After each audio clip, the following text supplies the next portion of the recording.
Hi everyone, welcome to Arpita Sharma classes. आपका स्वागत है अर्पिता शर्मा क्लासेस में। Now today we are going to start with analysing the Hindu newspaper for 12th of April 2021। आज 12 अप्रैल 2021 का newspaper हम decode करने जा रहे हैं। We are going to analyse one important editorial as well in the class. एक editorial भी पढ़ेंगे क्लास में on the data protection bill.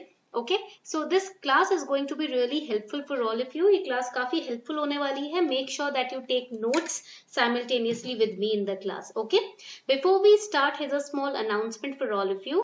New batches on Unacademy are starting from 14th of April. That is, after 2 days, new batches are going to start for 2021, 22 and 23 aspirants. These batches are going to be taken by India's best educators for UPSC CSE and also including ex-bureaucrats as well, like Rakesh Verma sir, Avdesh Singh sir.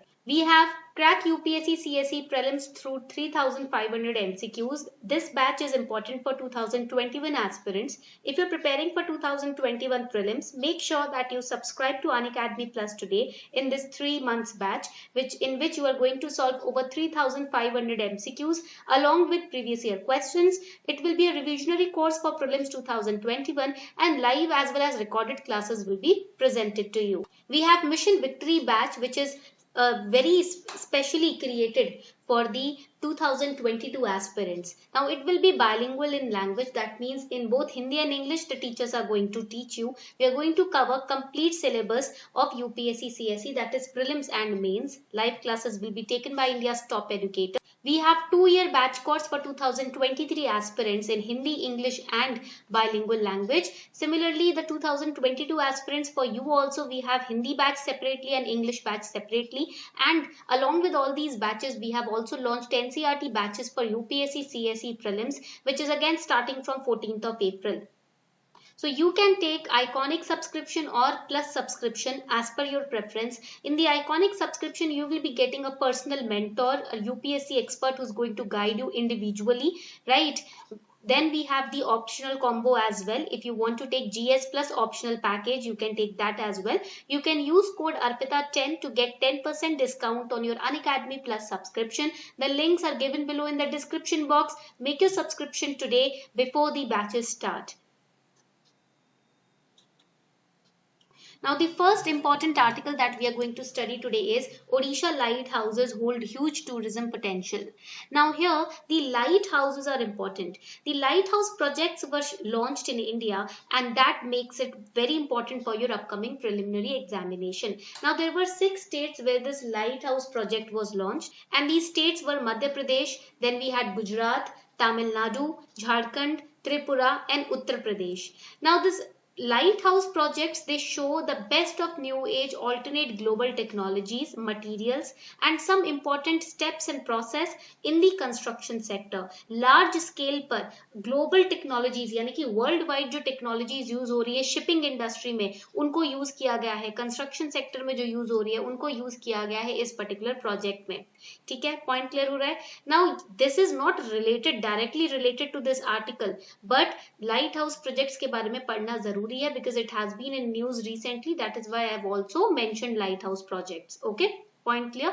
Now ये जो light house project हैं इनको 12 महीने के अंदर अंदर cover किया जाएगा and they will be more economical, sustainable and high quality durability इनके पास होगी. इन प्रोजेक्ट्स इन इन कंस्ट्रक्शंस में डाली जाएगी. ओके, बेसिकली ये जो प्रोजेक्ट्स हैं ये हमारे कंस्ट्रक्शन सेक्टर को एम करते हैं. इस न्यूज में जिन हम लाइट हाउसेस की बात कर रहे हैं वो शिपिंग इंडस्ट्री को और टूरिज्म इंडस्ट्री को एम करते हैं. Now this article also came in the Indian Express newspaper that the lighthouses in Odisha are to be developed in the state. They are at Gopalpur, Ganjam, Chandrabhaga and Konark, which is in Puri. Okay, ये आपको points याद रखने हैं. So the Union Ministry of Ports, Shipping and Waterways have recently invited companies to make investments on public-private partnership mode. That means government and private enterprises together they are going to develop 65 lighthouses across the country, and out of these 65 4 will be constructed in Odisha. तो ये जो 65 light houses तैयार किए जाएंगे इनमें से 4 जो होंगे वो ओडिशा में कंस्ट्रक्ट किए जाएंगे और पीपीपी मोड में कंस्ट्रक्ट किए जाएंगे. So PPP mode here is important for your GS paper 3 as well. Okay, point clear हो गया. Why this particular lighthouse construction is going to take place? The main aim is to promote tourism in the state. Okay, that is why the construction is going to take place. And this initiative also benchmarks the project components, and it facilitates same kind of development of lighthouses across the entire world. Global technologies will be used in developing these lighthouses. That you have to remember. ये आपको याद रखना है. Okay. So this was your first article. Now the second important article, villagers lose grazing grounds at Pangong So. Right now there are commando corps meetings that are going on in the Pangong So lake area. Over here you can see this is over here is the Pangong So lake. ये जो है यहाँ पर ये Pangong So lake है, right? It is just between the India and Chinese territories. That is why it is there is a point of contention in this particular lake. There are 8 kind of mountain ranges in this lake, and which are finger like projections. कुछ fingers जैसी projections हैं यहाँ पर. And the finger number 2, China says that finger 2, that is mountain range number 2, beyond that Indian, they do not have any control or any occupation of the area, right? Or they cannot occupy the area without beyond finger 2. But India says that we have our territorial occupation or we have our territorial control till finger number 8, right? Finger 8 के आगे हम नहीं बढ़ सकते. Finger 8 तक तो हमारे पास territorial control है. Finger 4 को लेकर भी इंडिया बोलता है कि finger 4 is absolutely under our control. मतलब कह सकते हो फिंगर 1 से फिंगर 4 यानी कि माउंटेन रेंज 1 से माउंटेन रेंज 4 तक इंडिया का टेरिटोरियल आप बोल सकते हो कंट्रोल है. But China over here says India is restricted till finger 2. That means this area is the disputed area between India and China. ये एरिया जो है ये डिस्प्यूटेड एरिया में पाया जाता है. Okay, so here let us understand Pangong So Lake. So it is located in the Union Territory of Ladakh and it is situated at a height of almost 4,350 meter. ये world का highest salt water lake है जो आपको याद रखना है. It is also mentioned in class 11th Geography NCERT if you have studied it. अगर आपने पढ़ी है Geography की NCERT class 11th की, उसमें clearly mentioned है world highest salt water lake Pangong So Lake. And it is a brackish water lake. It extends to almost 160 kilometer. 1/3 of Pangong Lake lies in India and the 2/3 of that lake lies in China. That is why there is a bone of contention regarding this lake. Now here we should also understand 2 important lines, McMahon line and line of actual control. देखो when we talk about line of control, that is LOC, it is between India and Pakistan, right? Line of actual control LAC, it is between India and China. So line of actual control is like a effective border between India and China which is supposed to divide areas under Indian and Chinese control. Okay, 1962 से हमने ये line तैयार की ताकि India और China के बीच में जो भी टेरिटरीज है उनको डिवाइड किया जा सके, right? And what is McMahon line? McMahon line separates British India and Tibet. ठीक है, this is again important. McMahon line जो है ये ब्रिटिशर्स ने तैयार की थी जो ब्रिटिश इंडिया एंड तिब्बत को डिफरेंट एक दूसरे से सेपरेट करती है. ठीक है, it was drawn by sir Henry McMahon in 1914. That is why it is known as McMahon line. Okay, point clear? So this is important, but now it is said that McMahon line, China is refusing to accept it. China इस line को accept नहीं कर रहा है क्योंकि British government ने क्या किया था 1937 तक आते आते भूल गए थे मैकमोहन लाइन के बारे में. तो सब्सिक्वेंटली चाइना ने क्या किया, घुसना शुरू कर दिया, एंटर करना शुरू कर दिया और कहा कि हम तो मानते ही नहीं है मैकमोहन लाइन को, this does not exist for us. Okay, so that was the issue. Another important article, now this is important for prelims. ये prelims के लिए बहुत important है, ठीक है, जो आपको याद रखना है. Center to certify shrimp farms. Now here what you need to understand is that country's biggest seafood export item is frozen shrimp. Okay, frozen shrimp जो है वो हमारे कंट्री का biggest sea food export item है. सबसे ज्यादा जो sea food export होता है वो फ्रोजन श्रिम्प है. ठीक है, and to increase the confidence in the frozen shrimp produces, market में कॉन्फिडेंस लोगों का इंक्रीज करने के लिए, इन्वेस्टमेंट ज्यादा लाने के लिए, centre has started new scheme to certify hatcheries and farms that adopt good aquaculture practices because it's a marine food item. So सही एक्वाकल्चर प्रैक्टिसेस कल्टीवेट करने के लिए, अडॉप्ट करने के लिए, फार्म्स को, हैचरीज को और ज्यादा प्रेरित करने के लिए एक नया स्कीम तैयार किया सेंटर ने जिसमें उनको सर्टिफाई किया जाएगा, सर्टिफिकेट दिया जाएगा that these farms and hatcheries and places are producing good quality of frozen shrimp or other marine food items. India exported frozen shrimp worth almost $5 billion in 2019-20 to US and China. Underline this, frozen shrimp हमसे सबसे ज्यादा कौन खरीदता है? US और China. They are the biggest buyers. Okay, point clear? Now there is a Marine Products Export Development Authority जिन्होंने ये certification scheme को डेवलप किया है. किसके लिए? एक्वाकल्चर प्रोडक्ट्स के लिए डेवलप किया गया है. That you have to remember for prelims. For the aquaculture products which are known as Shaphari. Now this is very important for prelims. What is Shaphari? ये शापहारी क्या है? It's a Sanskrit word that means superior quality of fishery products suitable for human consumption. Shaphari क्या है? एक Sanskrit word है जो बताता है कि जो फिशरी प्रोडक्ट्स जो हम ह्यूमन कंजम्पशन के लिए बना रहे हैं वो सुपीरियर क्वालिटी के हैं. ठीक है, उसे हम शापारी बोलते हैं. Okay, so these aquaculture products called shapari will now be getting certificate from the Marine Products Export Development Authority. That you have to remember for prelims. Now here you have to remember that frozen shrimp is India's largest exported seafood item and it constitutes 50.58% in quantity, 73.2% in terms of total US dollar earnings. That you have to remember. कहाँ से होता है? Tamil Nadu, Gujarat, Odisha, West Bengal and Andhra Pradesh. Okay. Coming on to this important editorial that we are going to discuss today, why the Personal Data Protection Bill matters. Unacademy has launched Unacademy CSE Ultimate Surprise 20 book set worth rupees 10,000, which the Unacademy Plus subscribers are going to get free of cost if they take 1 year subscription or 2 year or 3 year subscription. These books are going to guarantee 100% syllabus completion. They are highly structured for ease of learning. They have been curated by the best UPSC experts and they are also updated with current affairs including the previous year questions as well, both for prelims and mains. So if you take Unacademy Plus subscription before 14th April 2021 via the links given below in the description box, then you are also going to get these 20 books free of cost at your doorstep. They will be couriered to you after you take your Plus subscription. The links are given below in the description box. Make sure that you take your subscription today.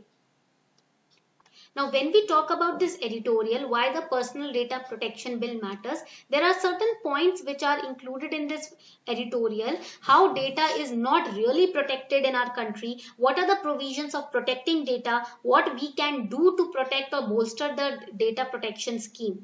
Now, the pandemic has forced many people to participate in the digital economy, whether you are studying or whether you are promoting your business, you are taking meetings online, doing business online, you are engaging more on social media. More people because of that have taken to digital channels like for purchasing groceries, for accessing health services, etc. Even people are now purchasing health services online. They are opening their accounts online. They are booking their FDs online. Everything has gone digital. But unfortunately, number of personal data breaches from major digital service providers, it has increased worryingly in the same period. So the more number of people are engaging digitally, the more number of data breaches are also coming around. Now here, the recent alleged data breach was at MobiKwik. MobiKwik एक payment platform है, आप वहाँ से payment करते हो, right? तो MobiKwik में जो large amount of data breach हुआ है, right? कह सकते हो कुछ 99.9 करोड़ यूजर्स जो हैं उनको रिस्क पे डाल दिया है इस डेटा ब्रीच ने. So there is a necessity right now in order to prevent such events we need to protect users interest and their data. But unfortunately existing data protection regime in India does not meet this standard. जिस level का हमें data protection चाहिए ना अभी country में, unfortunately हमारा जो data protection regime है वो उस लेवल को मैच नहीं करता है. But right now there is a personal data protection bill 2019 that is under scrutiny by a JPC, that is Joint Parliamentary Committee. अभी एक पर्सनल डेटा प्रोटेक्शन बिल 2019 का जो है JPC के अंडर स्क्रूटनी में है, उसको इन्वेस्टिगेट किया जा रहा है, पढ़ा जा रहा है. Now this bill can play a big role in providing a very strong protection system to the users and for their personal data.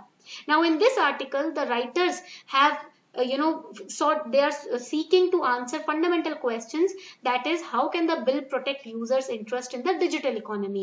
कि data protection bill कैसे users का interest save कर सकता है. देखो Currently, there is Information Technology Act 2000 and there are other sectoral regulations also. But this kind of data breach needs higher level of protection. Now let us see how Personal Data Protection Bill can achieve it. So why is the law important? Now, collection of information about individuals, their online habits, what you search, what you purchase, etc. It has become an important source of profits, right? And it also, there is a potential avenue for invasion of privacy also. कुछ ऐसे personal aspects हैं जो online reveal हो जाते हैं. Companies, governments, policy insurance companies, political parties, अगर आपका data उनके हाथों लग जाए तो उनके लिए तो बहुत वैल्यूबल होता है, right?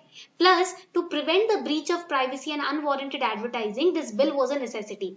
Now you must have notice that if you try to search about a particular product on Google और on Amazon, let's say Amazon पे आप कुछ सर्च कर रहे हो कुछ प्रोडक्ट के बारे में, और let's say on Google you are searching about some product. Now on all your social media handles you will get advertisements regarding the same product. Why does this happen? Because this artificial intelligence, it it grabs your attention, it grabs your interest, it can know about your interest, what you are interested in, and then it will throw advertisements related to that same interest at your face, right? So kitna irritating ho jata hai, it becomes very irritating that when everywhere, whether it's YouTube, whether it's Facebook, whether it's other search engines, you are getting the advertisements about the same product that you were once searching about. So in order to remove all these, this particular law is important. So this bill seeks to provide for the protection of personal data of individuals. And processing of personal data किससे होता है? Government करती है, companies करती हैं, foreign companies करती हैं. So this bill is going to regulate these agencies who are processing your personal data. It is going to govern them. Now personal data can be processed only for a specific and clear purpose, right? So additionally, all data fiduciaries must undertake certain transparency and accountability measures like implementing security safeguards. अगर वो आपके data को process कर भी रहे हैं तो वो डेटा लीक ना हो, इस तरीके के उनको सिक्योरिटी सेफगार्ड्स मेंशन करने पड़ेंगे. Instituting grievance redressal mechanism, अगर आपका कोई कंप्लेन है regarding your data, then you can go to this grievance redressal mechanism, right? Then there should be age verification also, parental consent also, right? These companies should verify the age of the person who is going through online or who is doing something digitally. Then there is a rights of individual as well. You can seek correction of inaccurate, incomplete or out of date personal data. You can have personal data transferred to any other data fiduciary and restrict continuing disclosure of their personal data by fiduciary. किसी भी तरीके का disclosure आप restrict कर सकते हो, ठीक है? पॉइंट क्लियर हो रहा है? So your consent matters, आपका consent मैटर करता है. Now here the central government can exempt any of its agencies from the provisions of this act. क्या कौन कौन सी एजेंसीज हैं? First of all, in the interest of security of state, public order, sovereignty and integrity of India, to maintain friendly relations with foreign states, central government can exempt any of its agencies, right? And for preventing incitement to commission of any cognizable offense, किसी भी तरीके का cognizable offense या किसी भी तरीके के relations है foreign state से जो आड़े आ जाएंगे अगर इसके प्रोविजंस को फर्दर फॉलो किया गया, तो इस केस में सेंट्रल गवर्नमेंट एग्जेम्पशंस डाल सकती है, ठीक है? And if you transfer personal data और process someone else's personal data without their consent, then that is punishable. 15 crore का फाइन लग जाता है या 4% of the annual turnover of the fiduciary, whichever is higher. Failure to conduct a data audit is punishable with a fine of 5 crore rupees or 2% of annual turnover of the company or agency, whichever is higher. So we have punishment also for the offenses if you try to steal somebody else's data or breach somebody else's data. Now let us understand some key terms related to this particular bill. First of all, let us know what is data. Now this slide is important for prelims. ये prelims के लिए important है. Data क्या होता है? Collection of information, that is data. Okay, then what is data processing? Analyzing the data. ठीक है, raw data को एक यूजफुल इंफॉर्मेशन में कन्वर्ट करना, वही तो डेटा प्रोसेसिंग होता है. कोई एक कंक्लूजन पे आना after going through the data, that is data processing. Now what is data principal? जिसका डेटा आप कलेक्ट कर रहे हो, प्रोसेस कर रहे हो, वो डेटा प्रिंसिपल हो गया, राइट? डेटा फिड्यूशरी कौन है? वो कंपनी और वो एजेंट या वो इंसान जो आपका डेटा कलेक्ट करके प्रोसेस कर रहा है, वो डेटा फिड्यूशरी हो गया. डेटा प्रोसेसर जो आपके डेटा को प्रोसेस करेगा, ये थर्ड पार्टी एंटिटी भी हो सकती है, ठीक है। पर्सनल डेटा क्या होता है? जिसके पास वो डेटा जिसमें आपके पर्सनल कैरेक्टरिस्टिक्स होते हैं, जैसे कि आपकी नाम, आपकी आइडेंटिटी, आपका gender, that is personal data, जिससे आपको आइडेंटिफाई किया जा सके। Okay, point clear? And what is sensitive personal data? Your sex life, your sexual orientation, आपका हेल्थ डिटेल्स, आपका इंटरसेक्स स्टेटस, आपकी कास्ट, आपका ट्रांसजेंडर स्टेटस, जेनेटिक्स, बायोमेट्रिक्स, ये आपका सेंसिटिव पर्सनल डेटा होता है। ये आपके अप्रूवल के बिना शेयर नहीं किया जा सकता। Okay, so these are the important terms related to this bill that you should know. So this was all for today. I hope you enjoyed this lecture. If you really enjoyed this lecture, make sure that you hit that like button, share button and subscribe option. Thank you and have a wonderful day ahead.